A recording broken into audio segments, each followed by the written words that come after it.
Tulemast Hortonomi aiapäeviku lehele. Hirmus hea meel on teid siin näha ja tegelikult ma peaksin teile ju soovima ilusaid valgeid jõule, aga ma ei tee seda sellepärast, et kõik, kes on aknast välja vaadanud, teavad, et sel aastal meil ei ole ilusaid valgeid jõule ja üldse on kõik kuidagi valesti ja tagurpidi, endiselt on väga tore ja sellepärast ka siin esimesel jõulupühal ma istun siin kasvuhoones ja mida ma teen, järjekordselt on mul jäänud seisma kotitäis lillesibulaid, igal aastal ma kordan oma viga, aga ma teen ikkagi sellist nägu, et kõik oligi täpselt nii mõeldud ja nüüd ma olen siin ja panen neid ükshaaval siia pottidesse, sellepärast et siis ma vähemalt saan nad alles hoida ja lõpuks nad jõuavad ka sinna, kuhu nad esialgselt mõeldud oli, sinna murukamarasse, sinna maakoju, sinna jõudsate õunapuude alla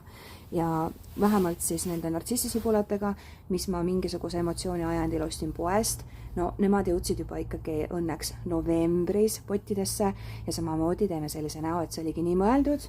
ja järgmine aasta kevadel tõenäoliselt on mul terassil ilusad potid, nii et ilusaid ebatraditsioonilisi jõule ka teile!